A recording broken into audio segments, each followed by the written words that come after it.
नमस्कार मित्रांनो, स्वागत आहे तुमचं आजच्या नवीन व्हिडिओमध्ये। तर आज मित्रांनो आपल्याला आहे ना तर मेथी घासची लागवड करायची आहे।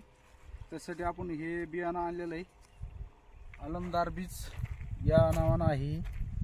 तर इतके आपण इथं आता हे घासाचं बी कसं कोण्या पद्धतीने टाकतात, लागवड कशी करतायत, तर त्या पद्धतीने आपण तुम्हाला हा व्हिडिओ दाखवणार आहे। व्हिडिओ शेवटपर्यंत बघा मित्रांनो, स्किप करू नका।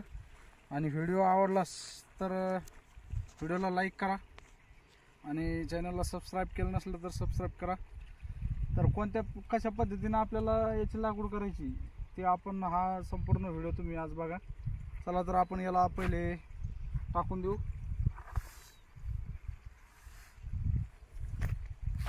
हे बघा, अशा पद्धतीचं हे बियाणं असतं। हे बघू शकता तुम्ही, खूप बारीक असतं मित्रांनो, एकदम बारीक असतं। याला हे ना जास्त दाट पण नाही टाकायला पाहिजे। काही लोक खूप दाट टाकतात, दाट नाही टाकायला पाहिजे। याला एकदम पतल्या पद्धतीने तुम्हाला दाखवतो मी। चला,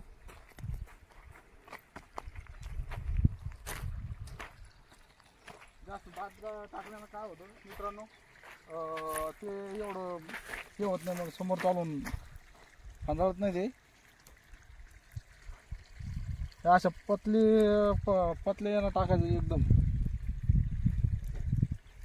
हे बघू शकता तुम्ही, हे खूप बारीक असल्यामुळे हे दाटवाट पडतंय। असं टाकायचं थोडं दमानं।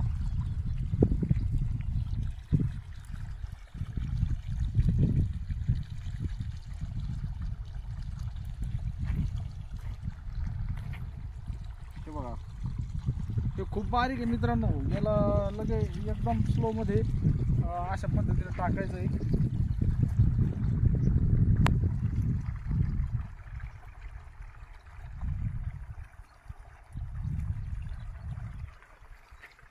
जास्त दाट टाकल्यानं काय होतं, जास्त घास हे पण नाही होत जास्त, आणि सुकतो जास्त दाट असल्यानंतर। एवढा पतला असेल तेवढा चांगला येतो घास। जास्त पतला पण नाही पाहिजे, जास्त दाट पण नाही पाहिजे, मीडियम हिशोबानं पाहिजे।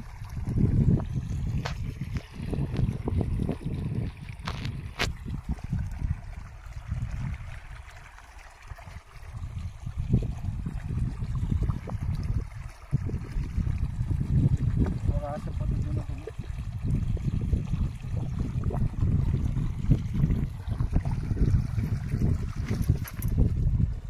बारीक असते,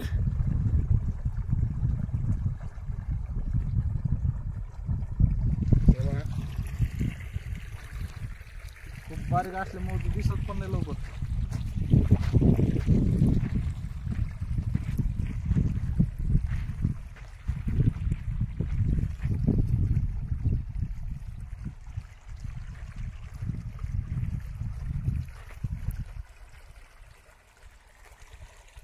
असं टाकू शकता मित्रांनो तुम्ही, खूप चांगल्या पद्धतीनं।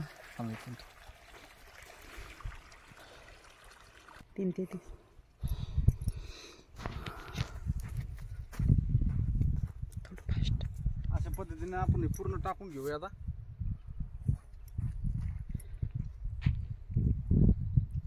तू काय करू वाटलंस ते कट करता की तुला हे तिथं स्टॉप करता येतं का? मी दाबलो होतं वरचं, हां ते स्टॉप करून टाक लगेच नाही, इकडं स्टॉप करता नाही तुला। मित्रांनो मी टाकून घेतो, नंतर तुम्हाला दाखवतो कोण्या पद्धतीनं आपल्याला त्याला हे कर।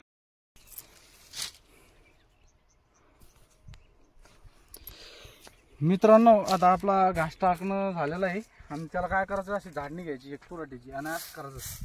कारण की हे जे वर पडलेलं हे असतं ना, तर हे मातीमध्ये मिसळलं गेलं पाहिजे। कशामुळं ते याला वर जर राहिलं ना, हे वाहून जातं बघा खाली, लगे कडीला वाहून जातं। त्याच्यामुळे याला असं काय करायचं, थोडं मिक्स करून घ्यायचं मातीमध्ये। असं मातीमध्ये मिक्स केलं म्हणजे हलका असल्यामुळे वरती येणार नाही, मातीत मिक्स होऊन जाते। त्याला अशा पद्धतीनं असं काढून घ्यायचं मातीमध्ये। अशा पद्धतीने करायचं इकडून तिकडून।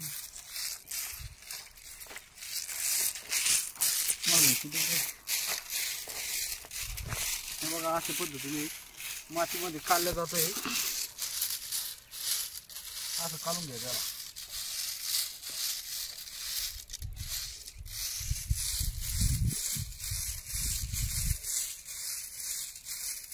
पूर्ण मिक्स होतं मातीमध्ये, मग हे वाहून जात नाही, वाहून खाली बी गेलं नाही पाहिजे, जागीच हे झालं पाहिजे.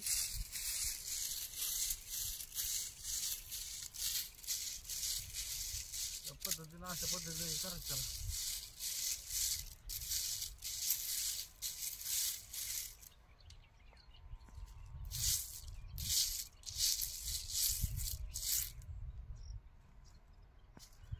असं सगळ्या प्रत्येक दांडाला असं करून टाकायचं. पाणी द्यायला एकदम सोपं सरळ जातं. आणि हे बघा, हे सगळं मातीत मिसळून जातं. हे मातीत मिसळणं गरजेचं आहे मित्रांनो जास्त.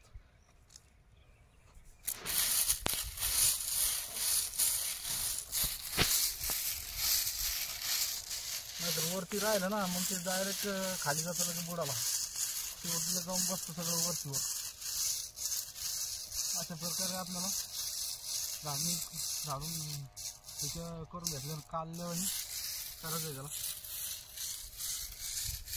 तर आपण आता हे करून घेऊ, नंतर तुम्हाला पाणी कोणत्या पद्धतीने सोडायचं ते पण सांगतो मी तुम्हाला. कटकट होणार मित्रांनो. हे थोड्या कमी स्पीडमध्ये पाणी सोडायचं आहे, कारण की पाणी आहे ना असं स्थिर चाललं पाहिजे. एकदम जर फास्ट पाणी सोडलं ना तर आपलं जे बी वाहून जाण्याची शक्यता असते. त्याच्यामुळे एकदम सगळीकडे पण पाणी आपलं हे झालं पाहिजे. त्याच्यामुळे सुरुवातीला काय करायचं, थोडं पहिल्या पाण्याला आपल्याला जास्त पाणी फास्ट सोडायचं नाही. थोडं अर्ध पाणी आपण तिकडं सोडलेलं आहे आणि अर्ध इकडं सोडलेलं आहे. ते बघा किती शांत पाणी चालू येत आहे. अशा पद्धतीनं आपलं हे करायचं आहे. पाण्याला जास्त परेशान व्हायचं काम नाही पडत.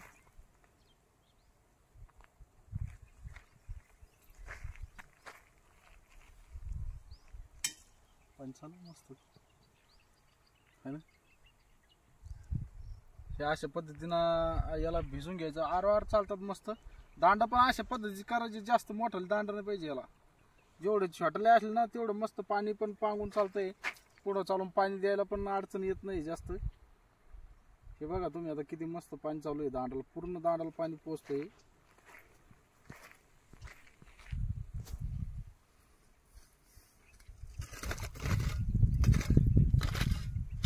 जिथं पाणी पोहोचत नाही तिथं असं थोडं हे करा दाताळ्यानं. दाताळ राहू दे सोबत, जेणेकरून पाणी सगळीकडे गेलं पाहिजे. हे बघा अशा पद्धतीने पाणी येत आहे सगळीकडे.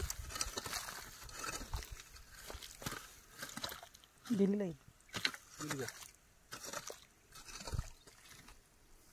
कट करून